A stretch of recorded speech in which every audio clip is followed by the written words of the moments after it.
Ladies and gentlemen of the Baseball Forward podcast audience, I give you Cade Griffis, founder and owner of DBAT. Cade, welcome to the Baseball Forward podcast, my friend. How are you today?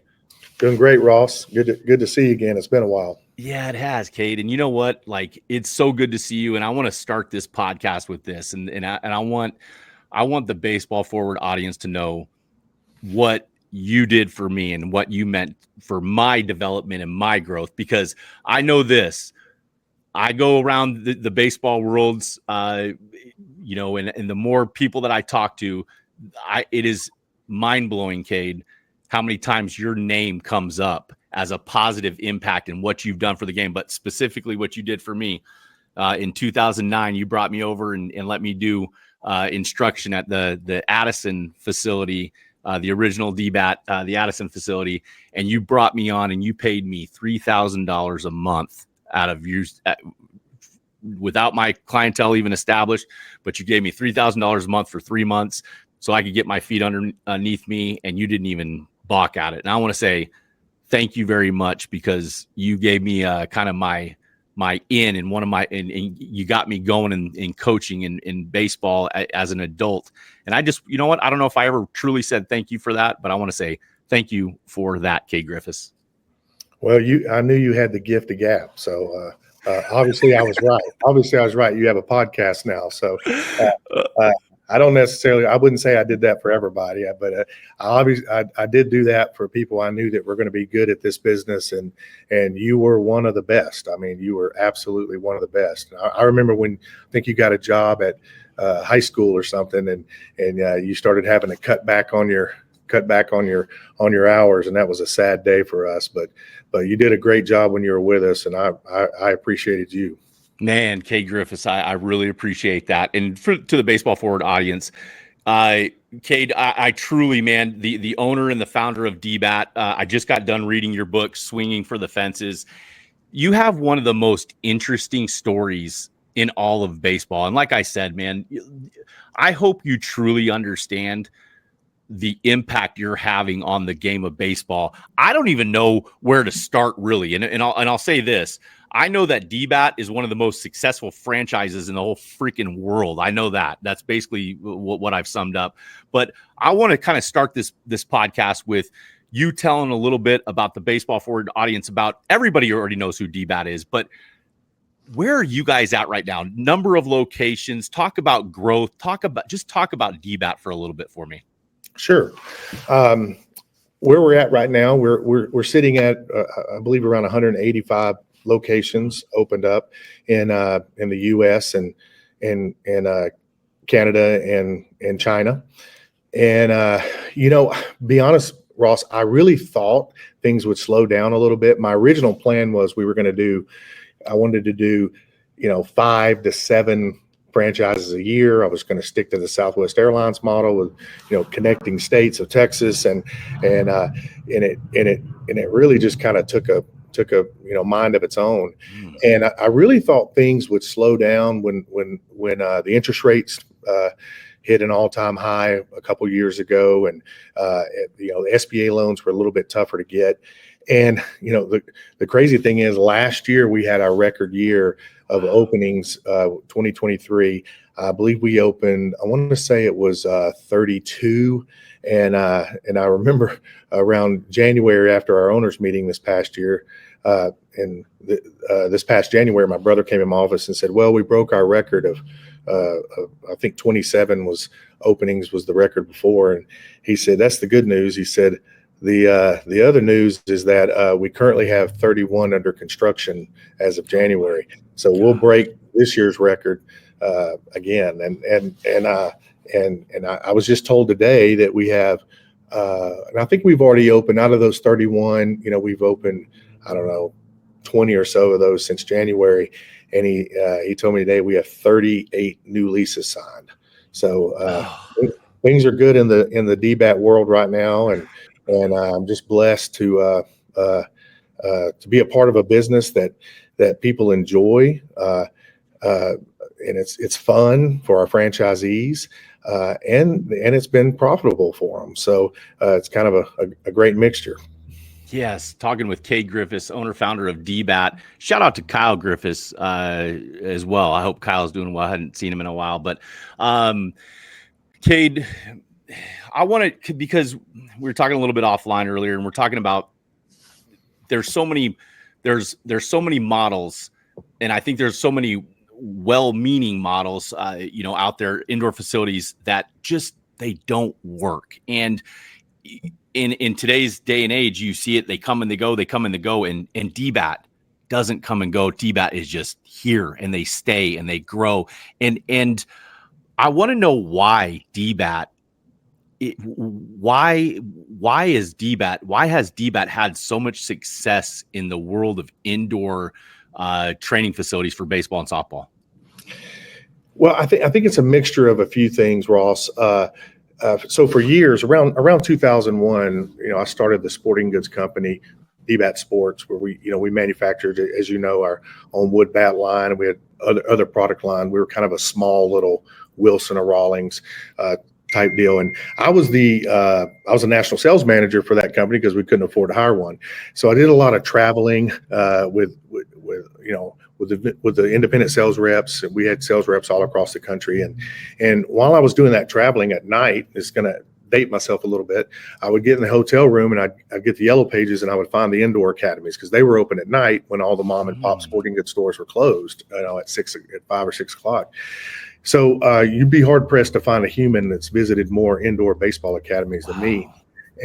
But I had a passion for it. And Ross, I remember when I was traveling the whole state of Ohio, and I zigzagged from Cincinnati all the way up past Cleveland, and I hit every indoor academy in Ohio, I think. And when I would walk into some of these academies, and I would see some good ideas, and be honest, I stole a lot of those good ideas that I saw. But most of the time when I walked in, I would see that they were held hostage, and a lot of times held hostage by revenue streams. They would have 1 or 2, maybe 3 at the most, 2.5 revenue streams, and like a lot of these academies wouldn't even sell batting gloves, and It's the only impulse buy we have, right? Kid, hand starts to get sore, they could buy batting gloves. His hands are ringing, it's not his bad swing, he needs batting gloves. Right? Yeah. Mom would wash them in the washing machine dryer. I don't know if if you got kids, if you got a 12-year-old son, you probably have already bought 30 pairs of batting gloves. Oh yeah. Well, my little one facility at the time, we were selling around 3,000 pairs of batting gloves a year. Oh my. And when you're making $15 profit a pair of batting gloves, well, that one SKU would pay my electric bill. Dang. One of the things I tell our franchisees in training is we've set this company up that we will not be held hostage by a vendor, a customer, or an employee. And everything we've done, we make sure that doesn't happen, and we protect ourselves from it. So I would say, is there a secret sauce? I think it's a mixture of quite a few things, but the first thing is the balance of revenue. We have what we call our 6 core revenue streams. And matter of fact, Ross, 20 minutes ago, I just got off a call. I think we had 130 people on our Q3 call. And we rank all of our facilities by large market, mid market, small market, and we do a quarterly report on all 6 of our main revenue streams.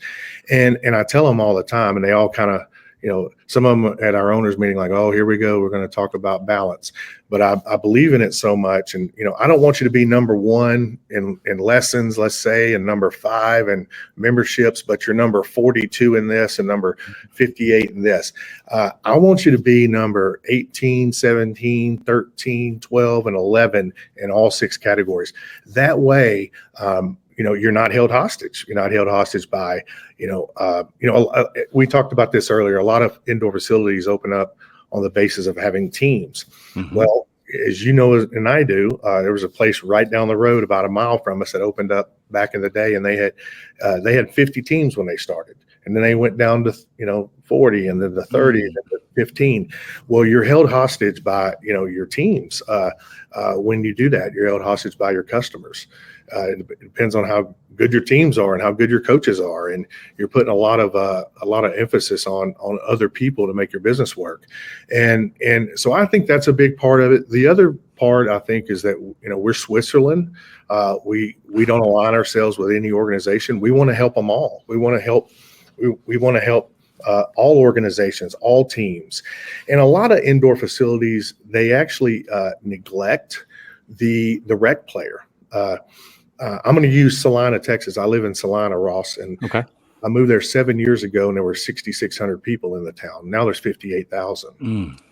But back when we were really growing around COVID, someone asked me, how come you don't have a location in Salina? It's one of the fastest growing cities in Texas. It's ranked number one, and it's also ranked number 1 or 2 in household income, medium income. And I said, well, I'll tell you why. We have a 4A high school. UIL rules state that there's 15 kids on a team, freshman, JV, varsity. So there's 45 kids above the age of 15 that could be a customer at DBAT. Is your indoor facility going to make it with 45 customers? No.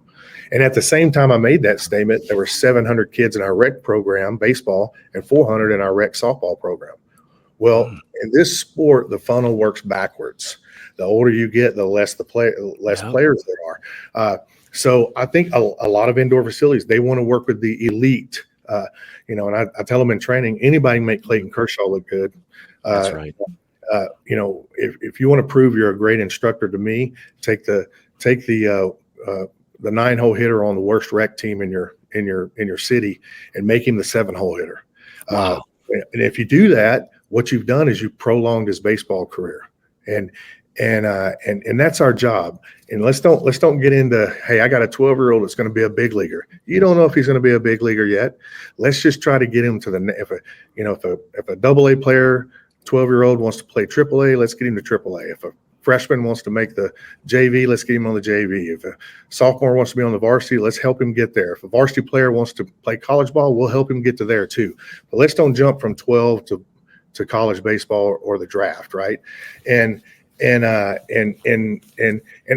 believe this too. We're in a little bit of the heartstring business where it could be a gut punch. And there's one thing I know about parents, and I'm a parent myself. I have 4 kids. Is we don't like to see our kids fail. And I believe baseball is one of the only sports that the spotlight is on the child. You could argue the quarterback and maybe the goalie, and maybe the kicker, I guess, in football. But when you're in the box in a baseball, 11-year-old baseball game, you can only blame the umpire so many times. That's right. When you strike out, it's your fault. And they're walking back to the dugout, and they're disappointed. They peek up and they see mom and dad doing this. They know. And then what happens is if you go to any rec baseball game, you'll see what I call the 1 through 5 hole parents sitting over here, and then the 8, 9 and bench player parents sitting over here. That's right. And they're thinking, well, they don't like my kid because he's not doing well, and so it's an uncomfortable sport, not only for the child if he fails, it's also uncomfortable for the parent. Good which point. Therefore I believe is why it's the easiest sport to quit. That's why kids come home and say, Mom, Dad, I don't think I want to play baseball next year. And, they don't say it out loud, but they're thinking, good, I didn't want to watch you play. Wow.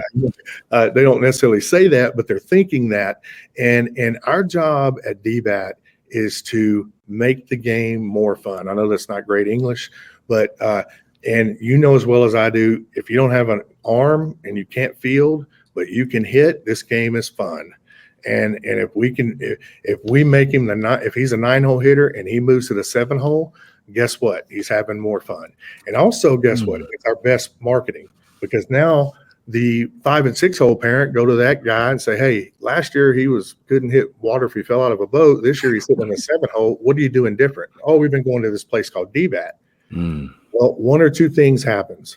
They either go, whoa, I better go figure out what this DBAT thing is, and because my kid's getting behind, because of the competitive juices of a parent.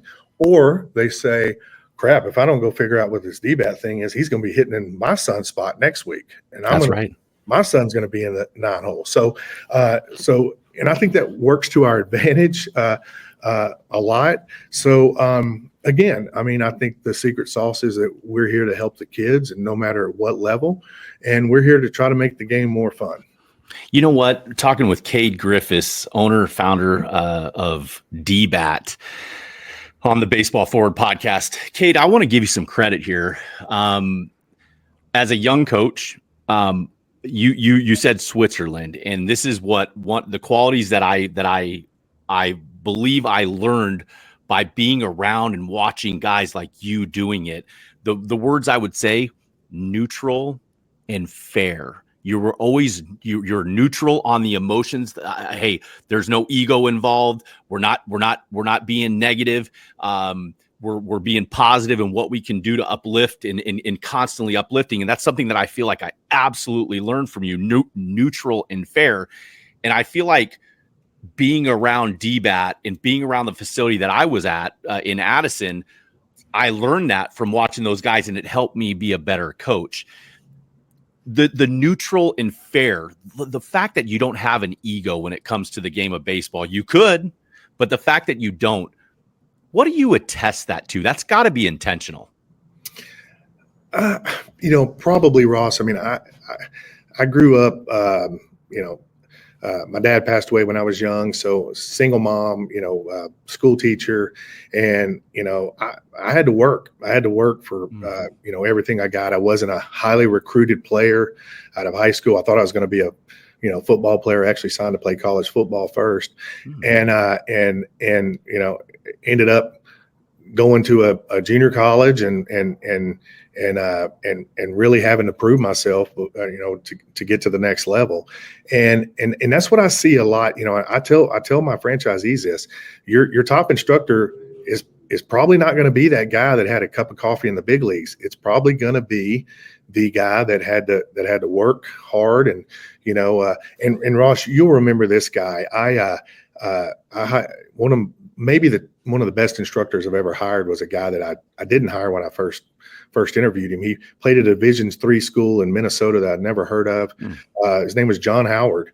And man, he had the gift of, kids loved him, parents loved him, and he could really, really teach because they like you. And I think that's a same thing with coaching. If I had a kid one time come to me and he said, I got my first coaching job, and what advice would you give me? And I said, hey, I'll give you the best advice I can give you is find a time at some point during the season to put your arm around every single kid. And I mean the 15th hitter on the team to the 4-hole hitter. Just put your arm around them and tell them that that you love them and you're thinking about them, and it'll impact that kid's life. And there's times you got to be tough. There's times you got to be tough as a coach, but also if you if you put your arm around them and you let them know you're thinking about them and stuff,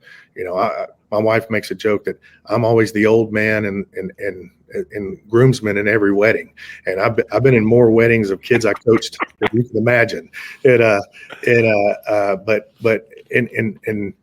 what I really enjoy about the game of baseball and what I do for a living is being able to impact the kids. And a lot of the kids that I started coaching, back in the day, I mean, there's one particular kid, he says he's my second son.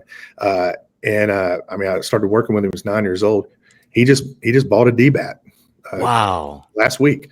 And, wow. And I have kids call me all the time and, ask me about, advice for their business they're starting. At a kid, one of my ex-players called me starting a trailer business and wanted some advice. And that stuff is fun to me, man. It's just, I love it.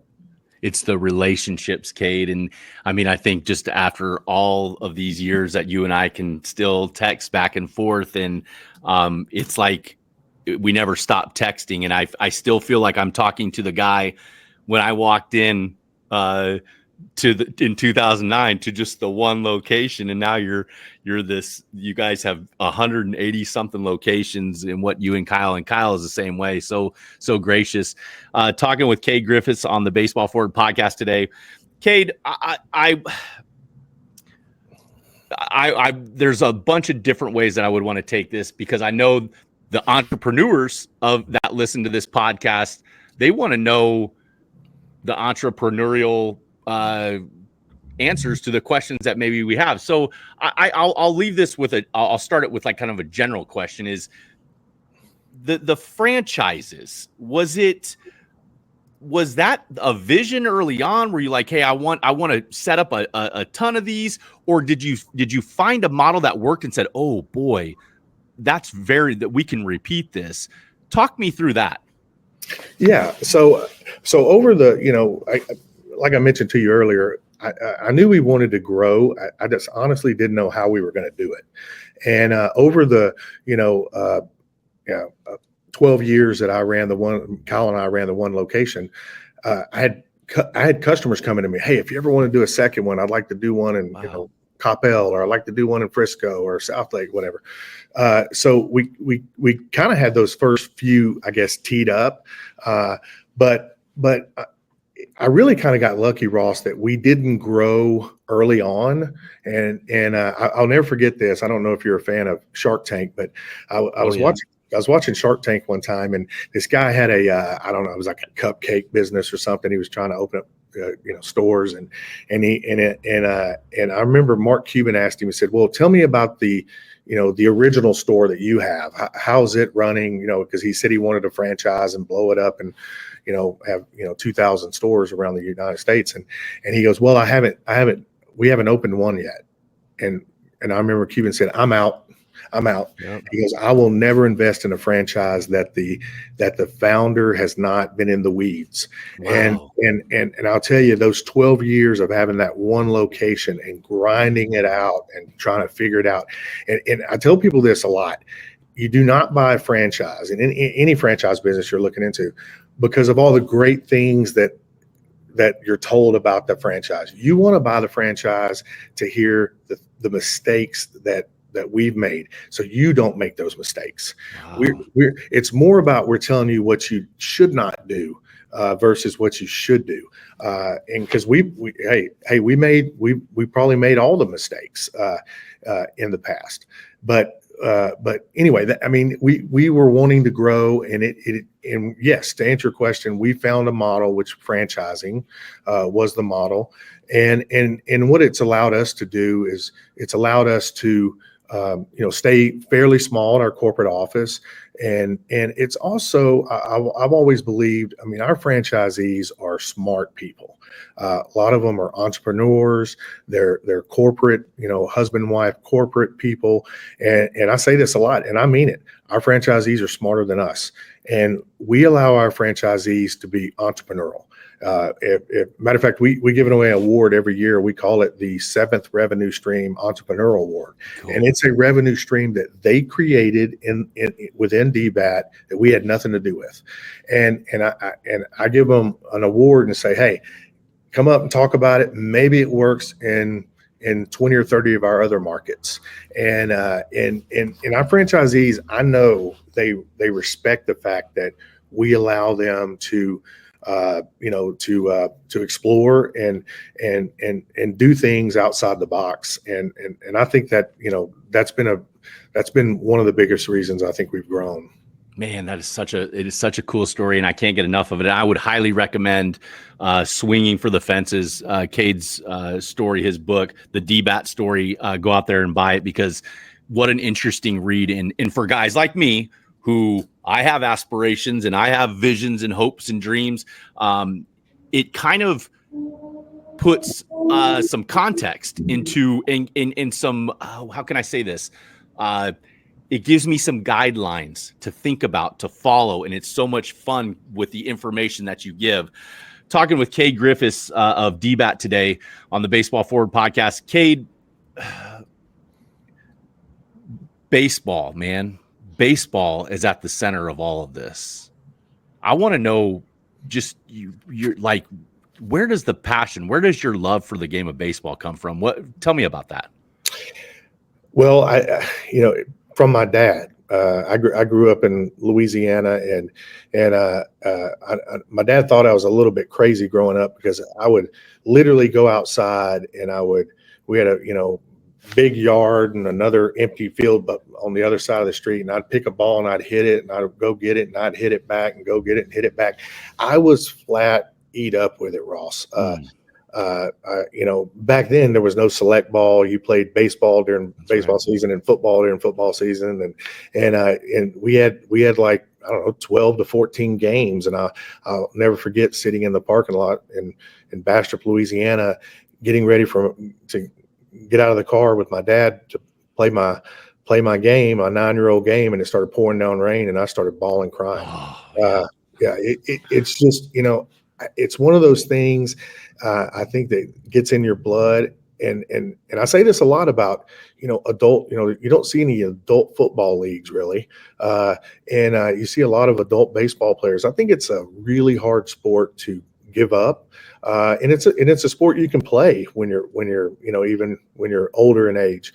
But I was, my passion was I was just eat up with it. And to be honest, Ross, I looked at baseball as, it was kind of my way out.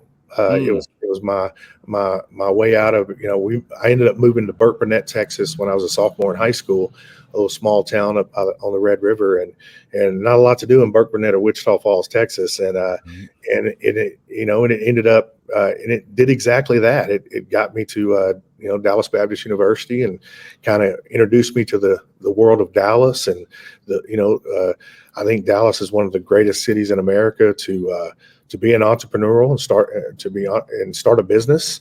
And I'm just thankful that baseball kind of took me on that journey. Yeah, absolutely, man. It is such a beautiful game, and there's just so many cool stories involved in the game of baseball. And I was talking with Lynn Van Landingham the other day on the podcast, and he said something, and I want to give you the opportunity to talk about it. But he said something about how you told him a story about how your dad addressed you after every game, and he said no matter if you were 0 for 4 with four punch outs or 3 for 4 with 3 doubles, your dad would always turn around in the back of the car and say, "Hey, I really enjoyed watching you play." How important was that in your development? Just as a baseball player, but I gotta believe that the support, the confidence that you have to become what you've become with DBAT, that probably played a huge role in that. Oh, well, you nailed it. Yes. My dad had no highs and lows. He was a basketball coach, and if I was 0 for 3, he didn't say a whole lot to me. And if I was 3 for 3 with 3 home runs, he never. Matter of fact, I did not know that my dad even thought I was a good baseball player until one of my uncles told me that he actually was bragging about me one time, because that never happened in front of me. I remember I hit 3 home runs in one game, and it was the same ride home as it was if I went 0 for 3. But maybe the best lesson he ever gave me, I'll tell you this quick story. I tried out for the 8th grade basketball team, and my dad was kind of a legendary basketball coach. And matter of fact, he had gotten this basketball coach hired in Louisiana at the school. And I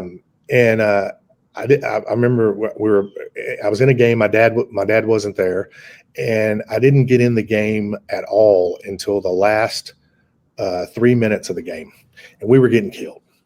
And I finally got in the game, and I went just in fuego. I went off. I don't know how, but everything I threw up there went in. Yeah. And I ended up scoring, I think 12 points. And I was the leading scorer on the team with only 3 minutes. Oh, wow. Playtime.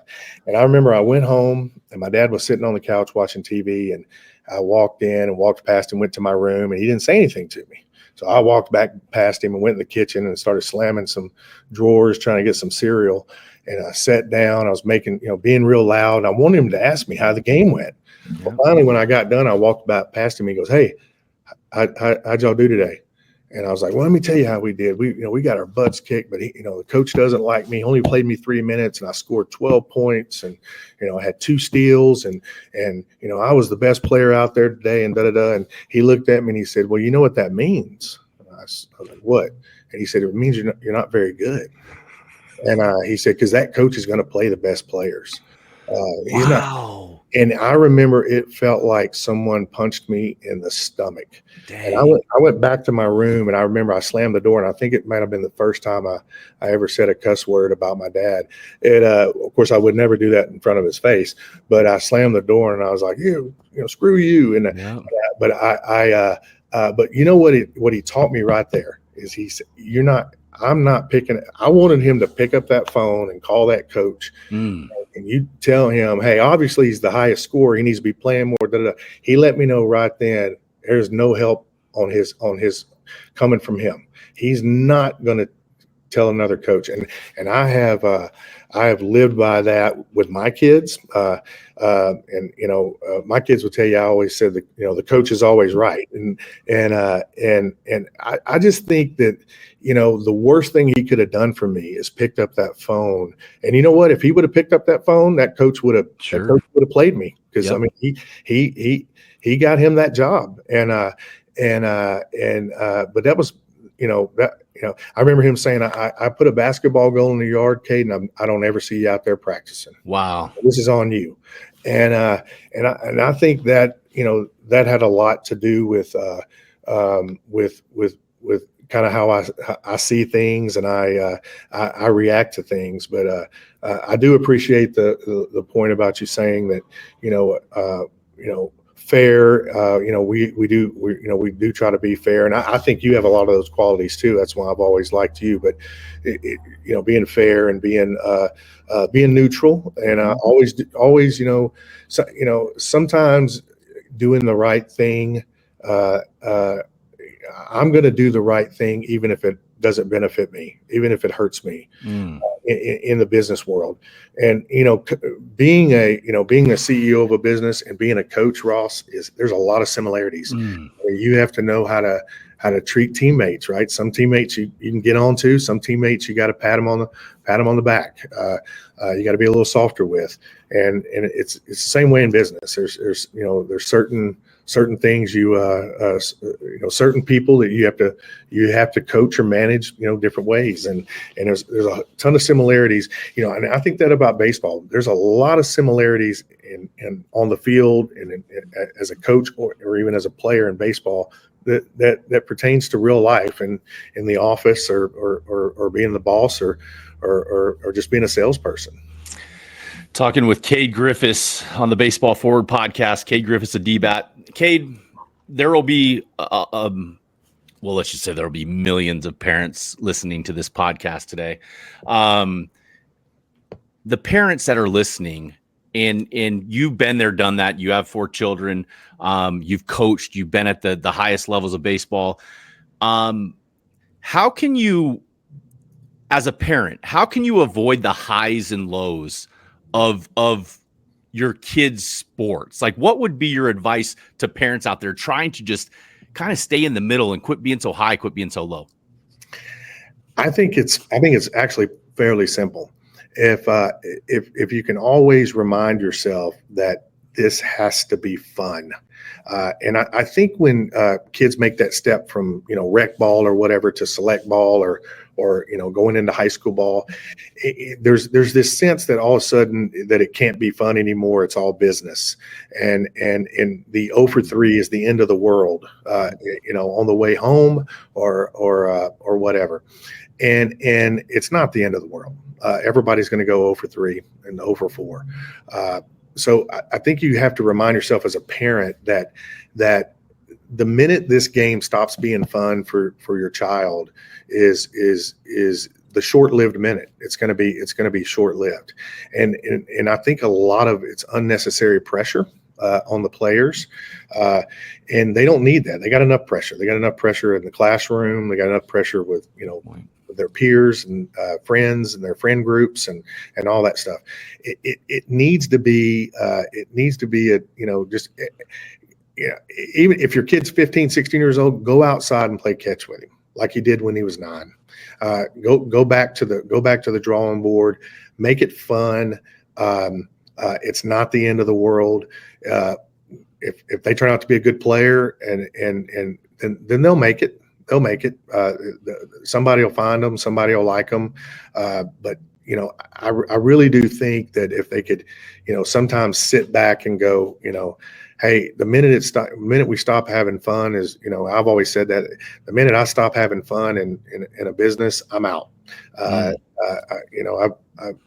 been, an owner in probably a dozen other businesses, and I'm not going to do it if I'm not going to have fun doing it. And that should be the same thing with a kid. I mean, I should tell coaches all the time, hey, if a kid leaves your team, it's your fault. It's your fault, because he thinks there's, the grass is greener, and for some reason he doesn't enjoy your team anymore, and that is your fault. And that's why I'm saying, even the 9-hole, the 10-hole, 11-hole, 12-hole kid on your team, they need to have fun too, not just the 3 and 4 and 5-hole hitter, right? So that would be my best advice to the parents. It's, man, and I know this. It can be tough being a parent. And do you look back and say, man, I regret that? Is there a regret that you have, maybe an instance that you look back and say, I wish I could have done it differently, that maybe the people out here listening can learn from? Oh yeah, I'm sure there's, I'm sure there's things that I did wrong, even, when my son was going through the, select baseball world, and I had one bad parent moment on the way home, and my son was a left-handed hitter, and he had rolled over to the third baseman, 3 times. I'm sorry, to the first baseman 3 times in a row. Mm-hmm. And I asked him on the way home. I said, "Hey, I just got a question." I said it very calmly. I never yelled. I'm a lot like my dad. My dad never hardly yelled. I said, "Do you like to suck?"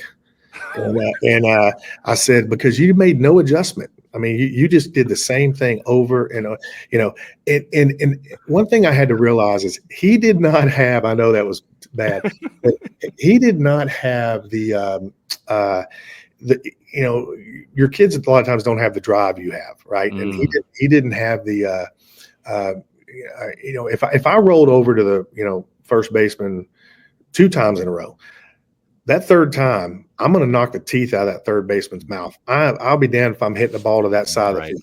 I'm going to do everything in my power to go the other way. I'm going to do the opposite of what I've been doing. And I remember after I got home, I was like, wow, I should not have said that. It was just, and that was, we all go through it. That was our bad moment. But as far as regret, I will also tell you this. Coaching my son growing up was some of the best times of my life. I mean, I had such a great time coaching him and getting to know, a lot of the dads and kids he played with over the years, and still talk about him to this day, and the places we got to travel and go play. I mean, it was just, it is really, truly, and I have some of my good friends that their kids played on Garrick's team over the years, and one just the other day told me, man, those were the days. Those were some of the best times of our life. So it's also very fun, but just, don't get caught up in the now, and it's gotta happen right now. And Rusty Greer told me a long time ago when he was coaching with me, he said, I've done 1,000 interviews in my life, and not one time as a reporter ever asked me what my batting average was at 12. And I was like, wow, that is, that's a perspective there that every parent should hear. I mean, it doesn't matter what they're doing at 12 and 11 and 13, 14. It doesn't matter. I thought that was a very good parent perspective there. That is really cool advice.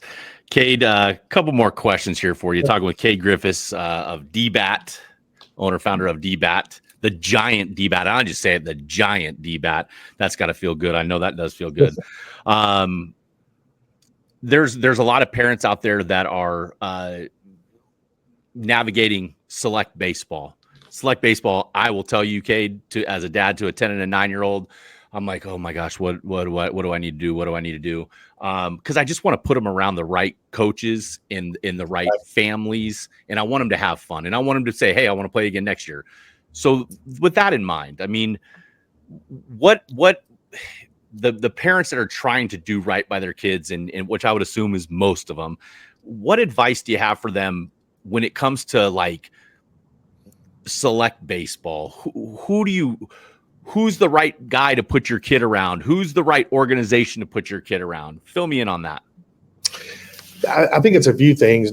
I would say number one is your kid's got to play, and they're not getting any better unless they're playing. If they're not getting to play a lot, then that coach better have really, really good practices where you're seeing the benefit in the practices. They're developing in their practices. I remember my dad was coaching my brother, and he didn't want to go to 2 practices, so he moved me up 2 age levels when I think I was 9 years old playing on an 11-year-old team, and I never got to play. And I asked him, why did you move me up? I'm not getting to play. And he said, yeah, but you're getting to practice with the older boys, and you're getting a lot better than you think you are. And he was right about that. So I think, getting to play or the development is got to be a match. I mean, the coach you pick is number one. And it doesn't matter maybe it does matter when they get, to 15, 16 in high school level, but at the younger age level, it doesn't matter what logo you have on your jersey. What matters is that you got to coach your beliefs and morals line up with the coach, and he's treating all the kids fairly. There's no agenda. They're not doing this just for the money for the summer. They're not, they don't have any alternative agenda by wanting to be the head coach of a team. And so, I would think, number one is they're developing. Number two, you already mentioned it. Are they having fun? Because I will tell you, a lot of people will leave a team and find out the grass isn't greener, and they'll come back and say, well, I made a mistake. And, but also, and to the player, I would say, I always told my son, make the coach play you. You have to make him play you. You have to, when he writes that lineup up, you want that coach to go, I can't win unless he is in the lineup. And if he doesn't think that about you, that's on you. That's not on anyone else. That's you have to. How do you get the coach to make him think that way? And then you got to have a certain skill, and that could be as simple as you're the best bunter on the team. You don't throw hard, but you throw the most strikes. You walk a lot. You have a good on base percentage. You're good defensively, but you need a specialty. I call it a super tool. You need one super tool, and you need to find out what that super tool is. I remember we had a guy at DBU that was, he was about 83, 84, and Coach Harp dropped him down, sidearm, and he became unbelievably effective and became the closer, and was an All-American at throwing 83 left-handed, and he dropped him down. So I don't know if you've seen the documentary Knuckleball about Tim Wakefield, but he said, I'm not going to make it, as a shortstop. I gotta figure out what to do. Those guys figure it out, and my super tool probably was I was a switch hitter. I didn't want to be just another 5'11" right-handed hitter. So I would say, find out what your specialty is, find out what your super tool is, and that's how you create value on the team. And I say it to people here that work for me: you create your own value. Make it where I cannot fire you. I cannot fire you. I can't get rid of you. You're so valuable to this team and to this business that I can't live without you. And I think that's important in anything you do in life, right? If you're just going through the motions, collecting a paycheck, or just going through the motions, being another guy on the team, then you're always going to be just kind of that mid-range person, right? You're going to be that mid-range player. So find out what your value is and capitalize on that value. That is really, really good advice. Make the coach make you play, like make him because I always say this to the parents that ask me, the coach doesn't write the lineup, the kids do, right? Right. And that goes along right along there with your creative, interesting mind. I'm hoping you'll have a good answer for my last question for you. All right. One thing you would do to improve the game of baseball. Whoa, that's a pretty deep question. Yes, sir. You to improve the game of baseball. You got me on that one, Ross. Okay. That one for a minute. I would. Let me ask you this. Do you like the new brand of baseball, the launch angles, the spin rates? How are you adjusting to all that stuff? Do I like it? I would say probably not. As far as even like the technology, where the technology has gone, I think it's taken a lot of the one-on-one and the relationship, coaching relationship out of the game. But do I think it's maybe necessary? Maybe. I mean, times change, and you gotta evolve. You got to always stay ahead of the game, or the head of anything in your field or your business. But I think there's a place for it. It apparently there is, and it's kind of one of those things that there's probably a lot of people that feel the way I do, but they feel they have to do it, or they're gonna get behind, right, in the game. I would say, to answer your question, what would I do to make the game better? Is I would say let's slow down. Let's don't get the umpires where they're going to be machines, and they're going to call balls and strikes on a computer system yet. I believe we can move too fast in this game and take the years and years of tradition out of the game, and I do think MLB, they think about this because they put some restrictions on, wood bats and certain woods. And, I think they want to, they really do want to stick to the tradition of the game in some sense. But I would say we need to, slow down. I think it all kind of started with Game Changer. When it all started, analyticals, with Game Changer, you could see your batting average with 2 outs, how many strikes you throw with 3 balls and no strikes. And, so I would say, how would I make the game better? Let's don't get too analytical, because I will tell you, it still boils down to one thing. It boils down to you in the box and what happens in that at bat, or you on the mound and what happens on that next pitch, or the ground ball about to be hit to you, what happens when you make that play. You can't computerize that. So I would say we all need to slow down and get back to the traditions of the game, and realize that there's certain things that are never going to be taken over with, and don't forget about those small little details and mechanics of the game. Simple advice for all the entrepreneurs out there listening. Quick, simple advice for all the entrepreneurs out there listening. Go. Quick, simple advice. Know what your passion is, and see if you can make a living doing your passion, because we can all make money doing stuff we don't like to do. But to make money and doing something that you love and that you're passionate about, I don't think there's anything more fulfilling in your life to be able to do that. Bingo, bango. Cade Griffis, D-Bat. Cade, it was an honor talking to you today, man. I am so thankful for your time. I know you're a busy guy, and it's just good to catch up with you and see your face. You look fantastic, by the way, and I'm so happy that I got this time. So, hey, take us out. Any last words that you want to say, and then I'll close us up.